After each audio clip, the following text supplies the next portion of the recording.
All right, guys. So this one literally is All right. one of my more favorite of the training topics. I will tell you though, I think a lot of people are like, why on God's green earth is she talking about dispersonality types when I'm trying to learn how to be a new agent? So I guess the best places to start is right there. Is I have learned through sales over the years that probably our biggest strength is our communication skills. And being a really great person is being aware of other people's personality types and how they like to communicate. It just makes you so much more effective as a human and as a salesperson too. So when I first took this class, probably, oh God, it's been a while now, maybe 20 years ago or so, it really changed my perspective. As I think we all just walk through life with, the world as it appears to us. And we sometimes just don't think that other people are really different. They process in a different way. There are other ways they make decisions that are dramatically different than we do. And as soon as I began to understand myself a little bit better, then I could identify and see other people's personality types. And it's helped me to mirror and match their communication preferences. And I think it creates a stronger bond and it also helps an environment of trust. And as real estate advisors, if we don't have trust and rapport, we literally don't have anything.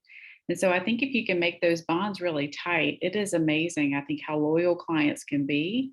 They feel like you're very similar to them, which just brings their guard down and they can communicate and talk with you in a much deeper way.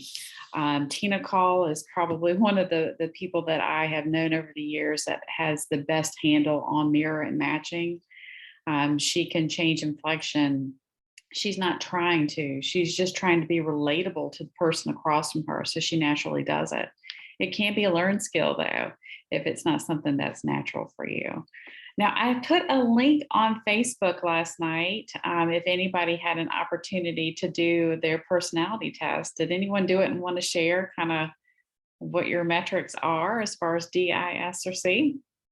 Anybody want to cam up or just tell me? Could be kind of fun.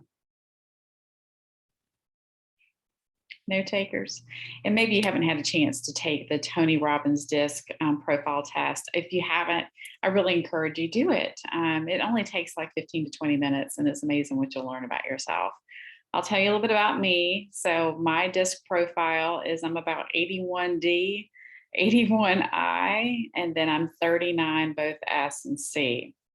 So as you're going through this, you don't know me very well particularly, but think about, how I'm talking, personality type. I'm definitely, when people describe DI, but I'm okay in S and C as well too. We're all nuts. That's the fun part about it. All right, so let me share my screen real quick because I do have some slides to maybe help you navigate it a little bit.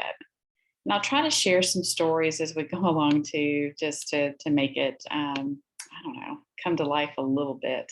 Stories tell, right? Okay, so again, what is a DISC profile? It's just a quick assessment tool. It gives you insight as to what you are in your personality type, both natural and when people are watching you. So you'll notice if you do your test, you'll get 2 scores. One, again, that's natural, so just how you naturally react. And the other, which can be dramatically different, is when people are watching you. That's your adaptive style. It's interesting to see that variation there. So read through that, but that's why you'll have maybe 2 numbers. Usually there will be some personality types that you'll naturally be in opposition to on the grid that I'm getting ready to show you. And those are the ones that we have to sometimes do some work to help ourselves with those communication styles. Naturally, a D and an I, I'm going to relate to, right? They're similar to me. So I don't have to work at those. That just comes natural. S's and C's is not my strong suit. And so sometimes I have to work harder to relate to those folks, and you will too. That's why we'll talk in some generalities of high I's or lows. Keep it simple when you are looking at someone else's personality type and you want to match them. Tone and pace are some of the easiest things that you can adjust. Someone that's more reserved, and if I'm a fast talker, I need to bring it down and slow it down a little bit. It's not that they're not smart and their intake is slower. It's just they communicate in a more reserved, measured way. So adjusting that pace can be significant. Also know that we're all nuts. We're all these variations, right? And so not all of us are similar, and most of us are very different. And know also that there's no perfect personality, especially for real estate. You can be an incredibly successful real estate agent and be a little bit more introverted, and you may be a little bit more of an S. That's okay. Just keep it in mind, though, right? That you may have to adjust yourself when you're working with someone that's really different. I will say people that are eyes, naturally, that's the one that I call it's the natural salespeople. It's the folks that really like to talk. They find it super simple, easy. They're just natural salespeople. So if you have that in your personality, kudos to you, and they make this job even a little bit easier. But no matter what, you can be successful, whatever your personality type is. Why care? We've talked about this as we've gone all along. Self-awareness is a beautiful thing, people. It's amazing when you read the descriptions of yourself and you go, holy crap, that describes me to a T. And now maybe I can see why people have some conflicts with me, or we see things, or we communicate in a different way. So again, that knowledge can be extreme power. So it helps improve your working relationships too. So let's be honest here. Sometimes the hard part in a real estate transaction is not my client. It can be a co-agent. You've got a lot of people in a transaction with multiple personalities. So it can help you understand how you can communicate better with them. Teamwork, stronger selling skills. I think this is sales 101. I think everybody should take a class like this. And, it just helps you manage everything more effectively, understanding everybody's personality. All right, so let's get down to brass tacks. If you do anything today, take a little screenshot of this grid, because I think it really pretty much, we could sit right here and talk about this for an hour. So you've got dominance, influence, steady, and conscientiousness. All right, and they are strategically placed on this particular grid. So you will notice your D's and your I's. There will be some things that are similar. Also with I and S and C, if you're close to one other section, there's some things that are really your power pieces. So as I mentioned before, I'm a D and an I. So if I'm looking what's here in the bubble, that probably describes me in a good, quick way. Now, where I can have some opposition is in the one that is directly across from my strengths. So again, I'm high DI equally. So my downside can sometimes be working with or talking with people that are more steady or a little bit more analytical. So we'll talk about why. Let's talk about our similarities first, though, before we talk about our differences. If you're just trying to identify someone, you think about the highlights. So both a person with a dominant personality or an influencer are both really active, fast-paced, assertive, dynamic, bold, tend to be risk takers. And this can get me in trouble and can be one of my best traits all at the same time, right? Pros and cons. Is I don't have to see 3 or 4, 40, 50 houses. I can see a couple that match. I'm also a glass half full person and can see the highlights, and I will make a decision and I will go with it. So there's some positives to that. All right, your high I's and your high S's also have some similarities. So on this side, the right-hand side, think of these folks as both loving people.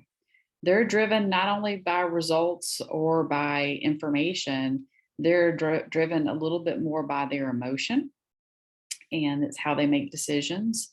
and how they feel an awful lot.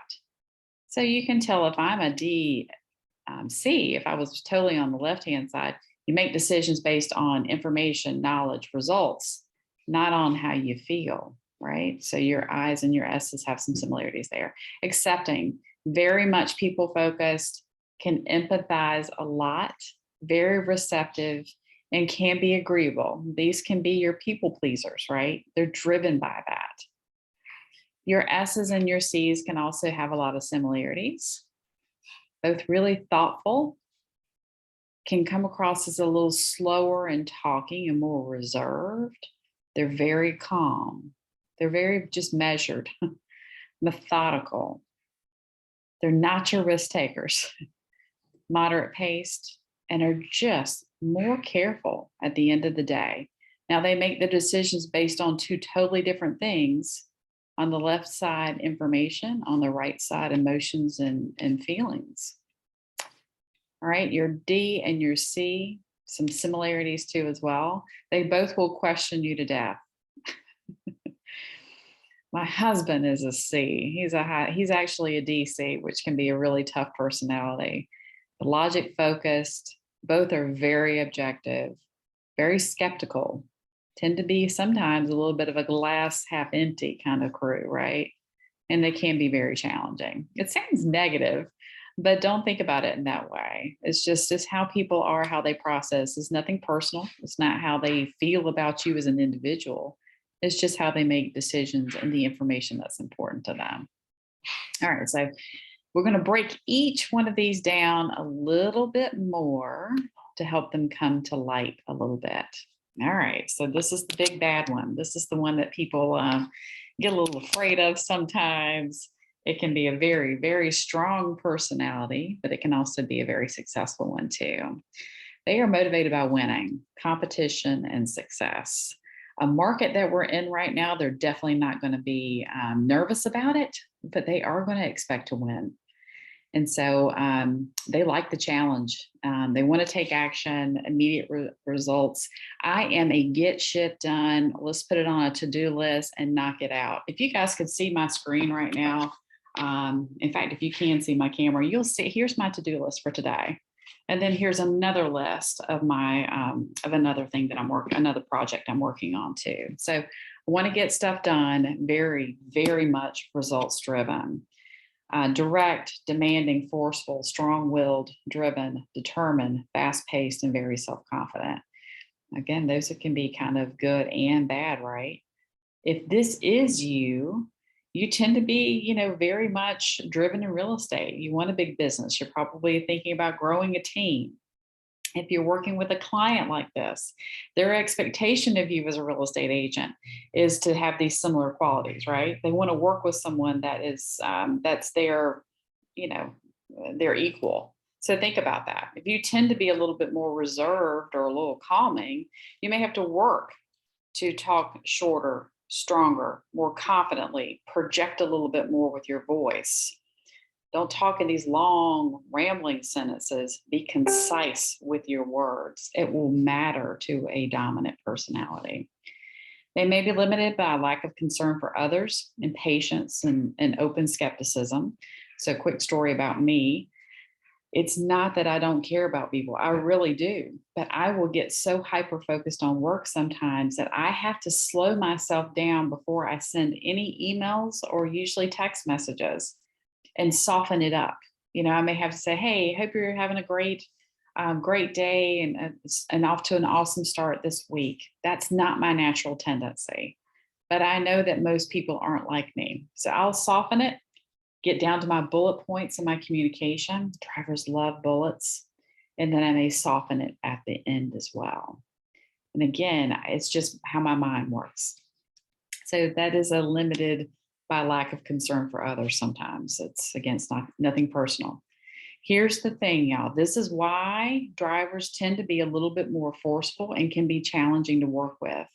This is their fear. As being seen as vulnerable or being taken advantage of. So that's why they question. That's why they tend to be a little bit overbearing, is they just don't want anybody to take advantage of them. so they can be very strong and protect themselves in a very loud way. They value competency, action, results, freedom, and challenges. Again, reflect on your own personality right now. If you're different from a driver, if you're working with one of these folks, again, it's really important to be seen as someone that's taking action. These are not the people to just put on a campaign drip or just to put on a listing alert and not be shown as an active, willing participant in their home purchase, right? Then what am I paying you for if I'm finding the houses all the time? Ooh, right? They want to see you as someone that's confident, that's proactively looking for them. So I will tell you, here's another story. So when I was in pharmaceutical sales, and for those of you that don't know me, I did it for over 20 years. And when I first started off, I was in the field selling. I eventually got promoted to regional management and all that good stuff. But there was this doctor who was high D, I mean, incredibly high D. He wrote a lot of prescriptions for the category of drugs that I had. He was a great person that my company wanted me to target, right? They wanted me to talk about to him, educate him on the products and see if he would try them. But he was hard to talk to, y'all. I had to get in my car, even as a driver, I had to get in my car and play my pump up music and, woo, talk myself into going in there because I never got that great interaction from him. And he was just always down to business. And I was, I think, in the beginning, trying to be too nice, right? Trying to build some rapport, trying to be friendly with him, trying to create a friendship with him, as opposed to getting down to business. Now, that was lesson number one on personality types. That was not effective. So after, I will say, probably a couple of years of rinse and repeat, the same terrible call every time I would go into his office, he was friendly enough to let me back, but we never really got anywhere, right? It was one-sided conversation. I was literally throwing up information on a wall, hoping that something stuck. I hope that doesn't sound familiar to some of you. And then I took a class on disc profiles, and I realized that my approach with him was all wrong. I was too nice. I was too meek. I was too mild. I was trying to talk to him about things that did not matter to him. He was a driver. He wanted to talk about how this was going to impact his patients, what this was going to do for his business, if it was going to throw any roadblocks for his nurses. He was not interested. He wanted me to give the information and talk to him in a way that meant something to him. So I did. I went in and I basically said, hey, I know I've been coming in here for a couple of years and I don't feel like we have really gotten off on the right foot. And that's my fault. I don't think I'm providing you the information that you need, how you need it. And so I want to change that today. I want to have a candid conversation. What do you need from me? What are your expectations for me as a salesperson coming in here? Very similar to a real estate agent, right? What do you need from me? What are your expectations? What do you want? It's how I said it in a very short, direct way. He stopped what he was doing, put his, all the paperwork aside and said, man, I'm glad you said something. No one ever has the kahunas to talk to me in a direct way. He said, I actually appreciate it. So, you always talk to me about something, a product that I'll never use. I don't like the safety profile on it. But there's one that you have that I'm actually very intrigued on. You never asked me about it. You never really talk about that one. So it's like, tell me a little bit more. Here's the moral of the story. I changed my approach with him and we were able to have a nice breakthrough. And it was only based on not the product I had, not myself, but in how I talked to him from there on. So if you struggle with people that are drivers, and a lot of us can because they can be very forceful, is don't rely back on the, well, I'll just let them drive or I'll just nice them to death. Respect yourself, be confident, and have direct conversations with them. It'll surprise you. It's counterintuitive, but it's try it. It will work. So there are only 9% of the population really that are true drivers. So it's a very small percentage, but they can be a powerful percentage. These can be your business owners. They can be your doctors, your attorneys, which can also be a C. So it is still imperative, I think, to learn how to communicate well with these folks. Again, they appreciate the bottom line, direct and to the point, results oriented, they're confident sometimes to a fault. They see the big picture. This is why they're typically CEOs. They don't get lost in the forest. They see, I mean, the trees, they see the big forest. So if you can align yourself with these folks, they can be great for your business. They don't mind challenges too. These are not the people when you get into DD and then there's one thing comes up on an inspection report and they leave or they want to terminate. Nope. What's the solution? How can I fix it? And as a real estate agent, if you have some D in you, this will be a part of your personality type that I think can make you really successful. That you like the challenges and you're always up to finding the solution. Kind, blunt, and patient, and they can be a shark in the water. I think drivers are pretty easy to find. They're pretty direct. They talk pretty loud, very confident. They can interrupt. Very impatient, and they become irritated easily. But if you're just looking at tone and pace, they tend to be loud and they tend to talk kind of fast. So that would be a driver. All right, so this is not to make a political statement, but I don't think there's anyone on the planet that I could put up here that would accurately describe a driver more than Donald Trump. He is a doer, he is a decisive, and he's very, very dominant. And obviously, he has a lot of self-confidence in himself too. So if you needed an example of that, I think Donald Trump is perfect for that. All right, so we won't do a lot of discussion today because I want to keep this this training kind of brief. But there can be some advantages for working with a driver. I'll just say it up front. Again, you don't have to show them 30, 40 homes usually.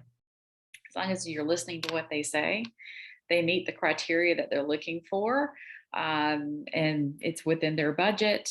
They're pretty quick to just pull the trigger. They're not going to second guess themselves. They're confident enough that if it's not perfect, they'll make it perfect. So for me, I love that. And I also like that they're pretty upfront. I appreciate someone that'll tell me exactly where I stand, what they're looking for, what their expectations are, and where I may be failing.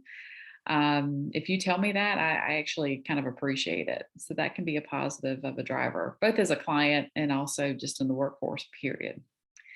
Some challenges could be if you're not confident, if you're a newer agent, sometimes it can be a little nerve wracking. They can make you feel like you don't know enough. Again, just be confident, do some research, be firm, know what you're doing. As long as you're competent and confident, a driver will actually let you take the driver's seat for the most part, but they have to trust you and they have to know that you're willing and you're up for the job. What kind of questions would you ask a driver? I'll just say briefly, don't have a long, meandering question for them. Get right to the point. They're more direct. They would appreciate questions that are more that way too. If you have a question, just ask them. I can speak for myself. Again, tone, pace, confident, they project, and they tend to talk a little fast if you're trying to identify. All right, let's move on to an influencer. I want you guys to think about Tina Call. She definitely has some driver tendencies as well. Marty Hampton, I would certainly say she's definitely driver tendencies too. But Tina, more than driver, I would probably have her really as an influencer. And I think most of us can probably agree with that. Magnetic, enthusiastic, warm, trusting, and optimistic. It is to her core. I like to call it stardust. She's got that thing, right? That we're all just curious. We enjoy watching it. It is magnetic. That's probably the best word for it. So it can be a great personality for sales. Not afraid to put themselves out there, right? And tell the story, which can be great. They prioritize taking action. Again, fast pace. They're risk takers. They like to collaborate. They like to express enthusiasm, talk with their hands a lot, right? Motivated by social recognition, group activities, and relationships. Again, they're on that right-hand side of the grid. So they love relationships and people. Here's their fear, though. We all have them. May fear loss of influence, disapproval, or being ignored. So think about your influencer clients. I have one right now. I have to love on her a lot. She just loves the relationship. I think she loves feeling like she's almost like my mom. And so she checks in. I have to check in a lot with her and give her some nice warm touches. She's a great, definitely an influencer. Influencers value coaching, counseling, freedom of expression, democratic relationships. They can be a little bit more of a creative type, maybe limited by being impulsive and disorganized and having lack of follow through. Lots of big, big ideas, right? Your visionaries um, tend to be right in this category. So think about that a little bit too. They can be really, really fun to work with. All right, so let's talk about then as clients. So, an influencer, think to yourself, what type of house do you think an influencer would probably like, right? It's kind of fun to go down this journey because they do tend to like homes that are a little bit more flashy. They have some of the new bells and whistles. They may prefer new construction or a house that's been remodeled. They like the special features. They also love to entertain, right? By nature, they usually love people and have people around them. So the homes that they're looking for may be set in this kind of scenario. So again, when you're helping people find a home, it's less about what you want or what you think is best for them. We can get in our heads on that and start thinking about some things that may touch them to their personality. I think that's kind of powerful to think about. An influencer too, these are also not the folks that you schedule just a 10-15 minute showing for. They're going to want to walk through the home. They're going to want to see how they're going to live their life. How are their friends? How's their family going to operate in this home? They may take a little time. They may sit on the furniture. They're planning, they're visualizing their life in this space. It's not about appreciation for them. It's not necessarily about, a great investment. I mean, it may be, but they may be more drawn to a home that's beautiful. I have a client who is definitely a high eye right now, and she is wowed by great furniture, great staging, to the point where I have to direct her sometimes. I'm like, I know, isn't that beautiful backsplash? But let's look at the floor plan a little bit too. Her husband's analytical. We all tend to marry people that are dramatically different from us too, which is also fun as an agent. They will need to expend more energy to research all the facts, speak directly and candidly. They'll tell stories and then they talk around a little bit. They'll have to expend more energy definitely to stay focused for long periods of time. Love my eyes, and I definitely have eye tendencies too, but it can be like squirrel moments, right? Moving from one thing to the next with a great enthusiasm. They may need to expend more energy to follow through completely too. So you may have to help them with some of these things. Again, all your clients, you're trying to educate them and be a great advisor, but these are not the folks that I would spend a ton of time pulling comps 4 different ways, showing them all the data and the statistics. It's not how they make their decisions. Protect them, educate them, but just know the things that are going to be important to them is how close is the Trader Joe's, or when I'm entertaining, where's the closest grocery store? What are the activities around this home? Right? That may be the things that are more important to them for you to spend some time and research on. When communicating with I-style individuals, share your experiences, tell stories for them. That's how they communicate. Allow them time to ask questions and talk themselves.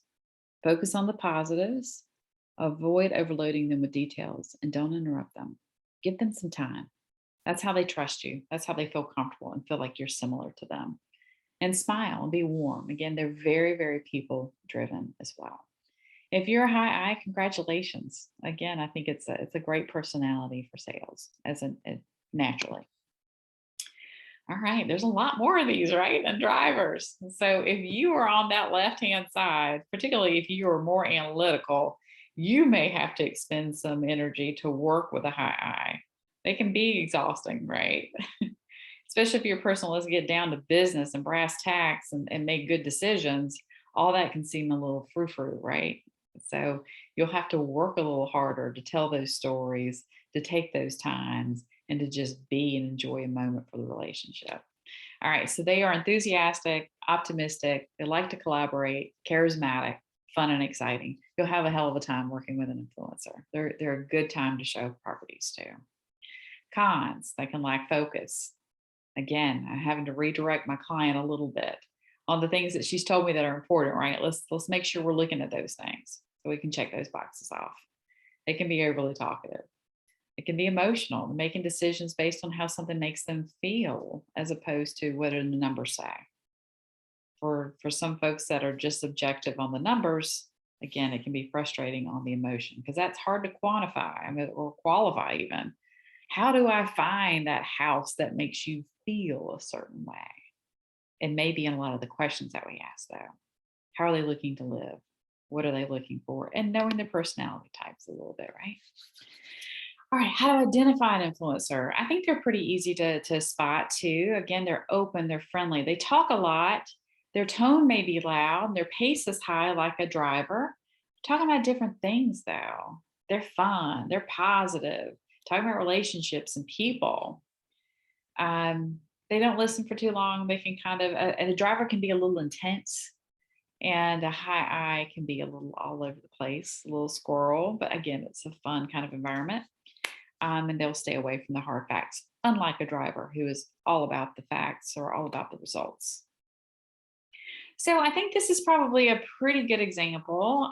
If I just had to put a celebrity out there for you to see, Will Smith. I mean, good Lord, he acts, he sings, he dances, he does a little bit of everything. Big personality. Also inspirational, interactive, is very interesting, influential too. So I think he's probably a good visual person to think about. Some advantages working with an influencer. Again, it's fun. It's fun. It's not all about all the facts and figures. It's having a good conversation and connecting with people. They are also risk takers. So if you hit it right, listen to them and find some great properties, these also may be ones that you're not showing 30, 40 homes to. They're willing to pull the trigger, make it right. So that's positive. Some challenges, right, though, is getting them to focus, right? And maybe, seeing more than one property in a day. If you're seeing 5, 6, 7, 8, you may lose a high eye. So plan your days accordingly.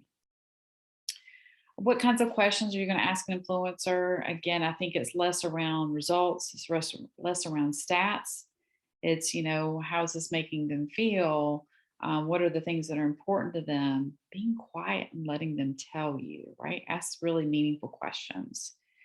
And adjusting tone, pace, and things like that. If you're, again, a little bit more reserved and a little lower, you're going to probably have to project, have a little bit more excitement and energy in your conversation. And that way they can connect with you a little bit better than if you're just a little bit more monotone. So again, self-awareness is a beautiful thing. All right, we just have 2 left. So I think we'll be able to finish at a good time today. So these folks they tend to be my challenges. So steady. Let me tell you a little bit about steadies. Steadies are wonderful, wonderful people. They are your loyal folks. They are probably some of the best friends on the planet that you can have. They're not risky. They love status quo. They want things to stay pretty much the same. I used to laugh sometimes, like, well, you can almost tell a steady in hairstyles or clothing, right? They're not the folks that are looking for what's the trendiest thing right now. They may stay in something for a little bit because, again, they like the status quo, not looking to change a lot in their life.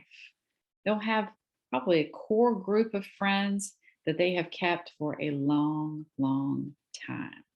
They can be wonderful, wonderful people. They're also people pleasers too. And there's some challenges that as a driver and sometimes even as a high eye that you can face with someone that's steady. They do love cooperation, opportunities to help, and sincere appreciation. There's actually a ton of real estate agents that are ISs. That's probably the highest combination that we'll see. Steady can also be service, right? People that want to help others and be in relationships to help people. Yeah, they prioritize giving support, collaborating, and maintaining stability. They're calm, patient, predictable, deliberate, stable, and consistent. That's absolutely everything I want in a friend. Maybe limited by being indecisive, right? They're not risky people. Overly accommodating, that's the people pleasing, and a tendency to avoid change. Here's the fear: they may fear change, loss of stability, and offending others. They value loyalty, helping others, and security. And I swear, even when I'm talking about us, my tone and my pace come down, right? Talk a little slower, talk a little softer, which part of it is intentional because I think these folks are really special people. I really do. So if you are a steady, that's amazing because your heart is in the right place. You want to help people. You can potentially overthink things because you care so much about people. I sometimes have to tell our new agents to get out of your own way, right? They're grown ass adults. Let them make their own decisions. So I'll tell that to you today. Yeah, they're wonderful. Clients that are steady are probably not the ones that are shopping around for agents. These are the people that will go to a new home construction community and insist that their agent be included on the contract because she's my friend and she looks out for me. So take care of these folks. They will refer you to the ends of time. But notice we do have some things that we have to help them overcome, right? That they have this fear of change. What if we're buying a house and we have a fear of change? I think you have to ask some really great questions and make them feel really comfortable so they will share with you what's really going on. You may have to help these folks process that change is not a bad thing, and we can help you overcome that fear through knowledge, conversation, and and just and helping someone feel really comfortable in that process.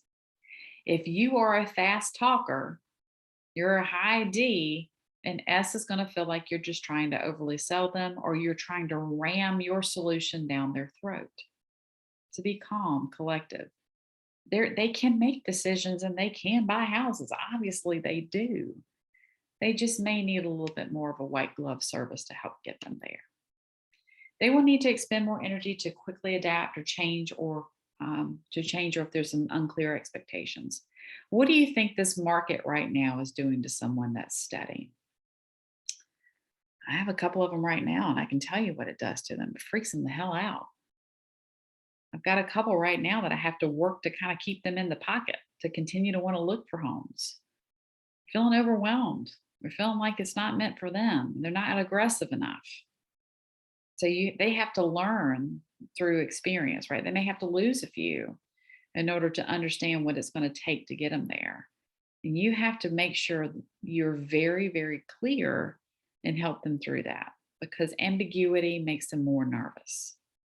They're going to have to expend a little bit more energy to promote themselves or confront others. So if you are as steady and you're a real estate agent, you may be the one that tells yourself, I don't want to do video. I don't want to promote myself or be kind of loud on social media, right? Because of the fear of how that's going to look to others or how that's going to make other people feel. So that may be something you have to work through in order to promote yourself. So just a little nugget there too. I want to talk a little bit more about the need to expend more energy to confront others because I think this one's really powerful. You ever work with a client and you feel like something's going on? You almost see it on their facial expressions, but they're just not telling you what's going on. And you feel like you're guessing all the time. How are they feeling? What are they thinking? What is going on? And maybe you haven't had this kind of thought. But I am a person that thinks that you can ask anyone anything as long as you phrase it in the right way and it's coming from the right place. And I think that's incredibly important for a study. I think you have to allow them to give you feedback verbally. where you have to almost ask for it and create a very safe environment. For my studies, they sometimes won't even tell you anything bad about a house. You're walking through and they're like, yeah, it's good. That room's really, really nice. Yeah, this is a great house. And then you're like, well, gosh, everything sounds like it was, hitting on the right places. Is this a home you want to move forward and write a contract for? No, I don't think so. Or we want to think about it. Okay. I need to know the why, right? So sometimes I will just release it right from the start. This is not, I just want to remind you guys as we're going through this, is not my personal home. So please tell me all the feedback, good and bad. And for me, sometimes the bad is even more helpful than the good. So please make sure you tell me everything as we go along. That's almost step number one. And then it's amazing. Like the first little bit of critique they give you, they almost kind of like, they look at you like, is it okay? And you're like, oh, yeah, I totally understand that. I hear you. And it kind of opens the gate a little bit. But encourage them to talk to you. You can have those conversations with them. Like, we've been looking for a little while. And I can see that you guys appear to be starting to get a little frustrated or maybe fatigued by this whole experience. I want to talk to you guys about that a little bit. What are we missing out on? What information do you need? How can I help you? Again, that's leaning into the relationship a little bit. So you have to create that safe, trusted environment. Be personal and amiable. Express your interest in them and what you expect from them. Take time to provide clarification because they may not tell you that it's not clear. Be polite and avoid being confrontational, overly aggressive, or rude. Again, create those environments where they can talk to you. Here's the thing, 31% of the population are S's. Again, they're loyal, they're pleasant, they're warm, they're reserved. Cons, they can be hard to read or get them to express their feelings, and they can be incredibly slow to make decisions. These can be the people that you show a lot of homes to because something's not exactly quite right. This one's not exactly kind of perfect. Again, it's about relationships like an eye, but they're a little worried, right? They may have fear of missing out. What if we write an offer on this one, but something else better comes down the road? As agents, we can help people kind of get through that and make those decisions okay. We can make them good, in fact, right? By reinforcing all those positives and telling them why it is a good decision for them to make if they need that permission from you. How to identify, um, again, pretty easy to spot. Easygoing, appears really calm. If you guys know LaDondria Morris on Tina's team, I swear to me, she would be the poster child. She's so warm. She's the nicest person on the planet. She cares deeply for her clients. She's amazing and wonderful, and you just feel like you've been sprinkled with love the whole time you're with her. She listens very carefully. She's never sidetracked on doing something else. She'll give you full attention. They appear thoughtful. They may say, let me think about it. I'm not sure. I just want to go home and think about it a little bit. They like their own physical space. They don't get excited easily. Ponder alternatives, slow in making decisions, ask questions, inquires about specifics, but different than an analytical. They seem to have strong opinions, but they don't express them vocally, right? You can see it all over their face. And you can say that sometimes too. Your words aren't telling me much, but your face is, can you tell me a little bit more about that? Completely new ideas and things seem to make him or her very uncomfortable too. So again, make it not new. Make it smooth, make it calm, make it easy for them. They're gonna depend on you not to get overly excited, right? Keep them in the pocket. I don't know much about David Beckham. I say this every time I do this presentation, but for what I have read about him, um, he volunteers a lot. He's a humanitarian. That was the word I was looking for. Steady, stable, supportive, and sincere. He actually could be more flashy. He could have done some different things in his soccer career. And I think he actually made some strategic decisions based on his family. He's been married a very long time, and some of the things that he wanted to do in the community there too. Beautiful man and appears to be a really nice person to boot. All right. Some advantages of working with a steady. I think they're wonderful again because they're loyal. They could be great, great friends of you, deep friends. And if you do a great job for them, they will refer you because again, they're passionate. If somebody says something about real estate, they will put your name out there and they will talk you up. They're not agent shopping. They won't ditch you. They're good, solid people. So that I think that's wonderful. Challenges. Hold on, right? This is probably not a show one house and done kind of situation. They also may get a little nervous during due diligence because that is a whole process that is weird and stressful. So they're going to need you to calm them down. So if you are a high I, let me tell you, you're going to have to work to bring it down to be calming in that situation. All right. What kind of questions would you ask a study? You can ask longer. You can ask questions to kind of probe them to talk to you a little bit more. How would you adjust yourself? Again, if you're a fast talker, if you're very animated, or if you're loud, bring it down, slower, softer in your approach with a steady person. Because again, they think fast talkers are slick salespeople trying to get one over on them, and they don't like it. They don't like it at all. All right, we got one last one and 15 minutes to go. We're going to end this thing perfect today. All right, compliant, conscientious. This is also your analytical. So think your CPAs, your attorneys. They can also have some D in them as well. But yeah, this was one my eye has a little bit of a tough time dealing with sometimes, but I married one. All right. They're motivated by opportunities to gain knowledge, show their expertise, and produce quality work. If you tend to work fast, and sometimes when you work fast, you work sloppy and you make some mistakes, whether it's in your grammar or it's in your email or your text messages, I will tell you to slow it down because an analytical person, all those things matter to them.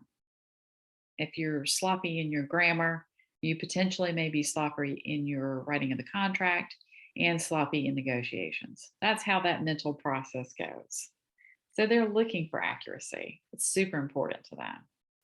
Again, they prioritize accuracy, maintaining stability, and challenging assumptions. They can ask you a ton of questions, and I have a story on this one in a second.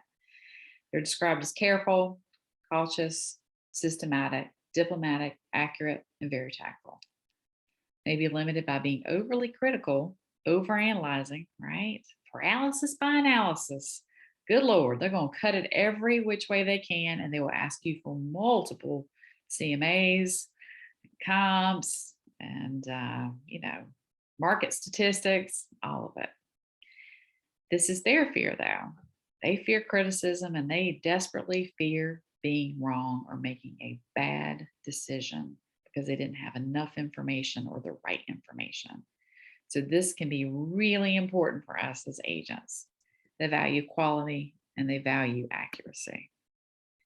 They will need more to expend more energy to let go and delegate tasks. Let's talk about that for a second. I had one, I'll go ahead and tell you my little story because it may just help bring it to life. I worked with a client, really wonderful man and his wife. He was a professor. When I first met him, all I knew is that he was a professor at NC State. And as I got to know him, then I knew he was in the engineering department. And then later on, we got to know each other a little bit better. I said, "What actually do you teach at NC State in engineering?" And he says, "I teach aerospace engineering." And suddenly I was like, ding, ding, ding. Been dealing with a really high analytical personality throughout the whole transaction. And what I learned is he asked a ton of questions, but if I was able to give him the information that he needed, and at times even predict the next level of questions that I surely was going to get, that he began to let go of things and trust that I had his best interest at hand. And I also had the information in front of me to help guide him through the real estate transaction. He was the upper end of analytical. I don't know if I'll ever be able to find someone that's more analytical than he was. We would spend hours on the phone One set of questions, I would answer them, and then we would again get another set of questions too. And here's the thing. We bought a house that had it had some termite damage that was found during inspections. And literally, I thought the moment I saw them, I actually told the inspector to stop and for me to contact my client to make sure he wanted to proceed because I knew this was going to be a major speed bump for him. And over the course, we did actually finish that inspection that day. And over the course of the next couple of weeks, we're able to get some great inspectors, contractors, termite specialists, HOA. We had to really coordinate a lot of things. And he actually purchased the home, even through some really detailed, tough situations. So, my point of the matter is be diligent, go beyond the extra mile for information. They'll need it. Be careful not to get frustrated by the level of questions that you get. And they're great clients there too. But that was his expectation, right? Was me to be available when he needed me and to be able to spend a lot of time asking questions. He needed more energy to make quick decisions ultimately. All right. When communicating with the C style, focus on facts and details, minimize the pep talk. Our conversations got right down to business. And he's a lovely person. When we were together, sometimes we would relax and we would talk a little bit more just personality wise. But he was definitely like, get on the phone, let's go. Yeah, be patient, persistent, and diplomatic. 31% of the population tends to be high Cs. They like the why questions. Well, why is that? Analytical, systematic, cautious, and controlled. Again, the fear, the cons, fear being wrong. They're not guided by emotions, and they can miss the big picture at times on all the little small details. So you may have to big picture them sometimes to help them see the positives in a situation. How to recognize a compliant. Again, they tend to be a little bit more quiet. They proceed more cautiously. They focus on the details. I just can't tell you how many questions I ask you. I ask you a ton of questions. Deliberate and controlled. Not comfortable with physical contact. So I didn't really realize that, but looking back on it now, they're just much more reserved. They can appear reserved and somewhat timid. They doesn't express disagreeing views very easily, but once they do, they can really get going on it. They're very prepared. As an agent, these are the folks I show up to with my MLS sheets, my disclosures, and any of our information I have around this property. I may even run some general comps before walking into that showing because that's their expectation. They want information. They won't make a decision without it. Yes, specifications and other information carefully. They only make decisions after studying pertinent facts and issues. They may be very criticism based on facts and not opinion. All right. Bill Gates, I think we can all agree on this one, right? He's probably a very good example of someone that's highly analytical, compliant, careful, and conscientious. All right, some advantages of working with a compliant. Because again, it's not based on how something makes them feel. So in a lot of ways, it can be easier to help them find something. Checks all the boxes. Sure, let's make an offer. These are also people that may buy homes differently than you would. If you're high I, again, you're looking maybe for how something is going to make you feel, how you're going to entertain, how is your family going to like it. And analytical may be buying a house based on what's the return on investment on this property, what's the cap rate. These are some of your investors. What's the appreciation in this area versus this other area? Their goals are different. They may strictly be trying to make a good business decision, not 100% on emotions and feel and all that good stuff. Some challenges, again, they ask you a ton of questions. If it's not checking all those boxes, it could be a beautiful, gorgeous house that you're like, wow, somebody's going to love this.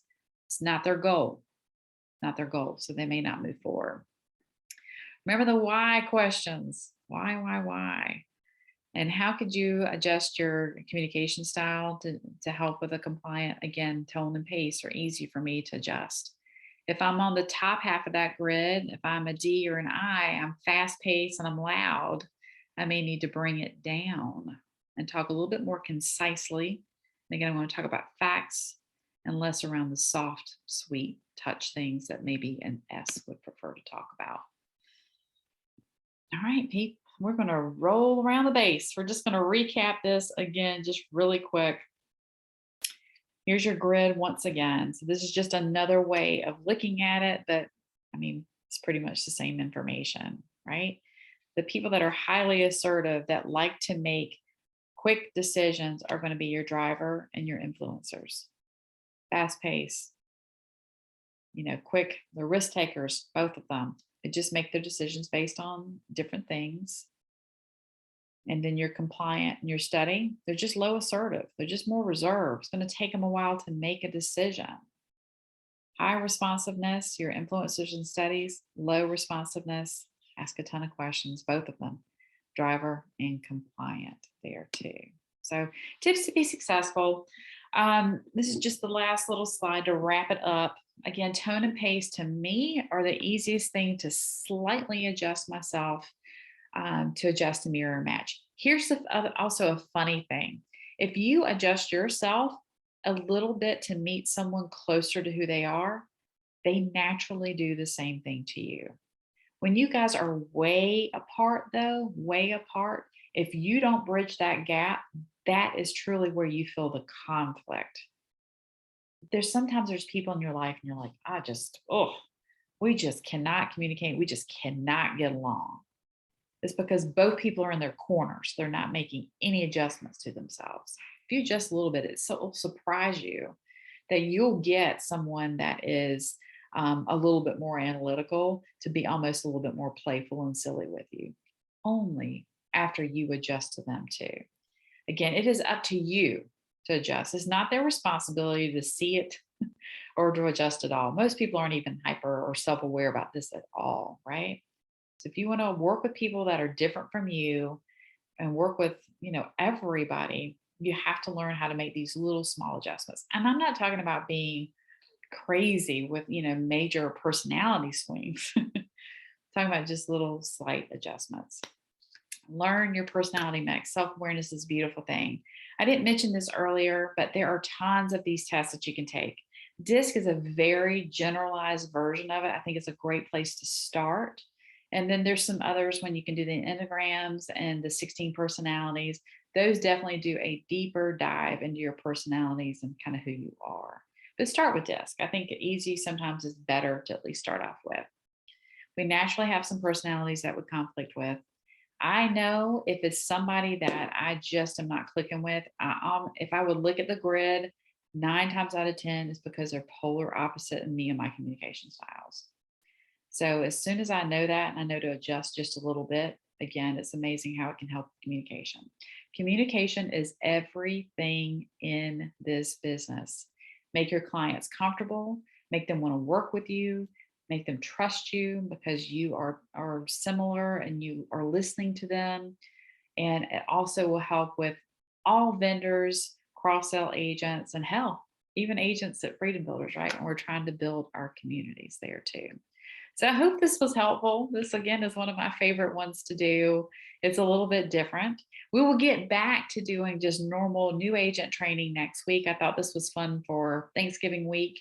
And we'll do working with buyers on Monday, part 1, and we'll do working with buyers part 2 next Thursday. So you guys have a wonderful Thanksgiving and I will see ya next week. Bye guys.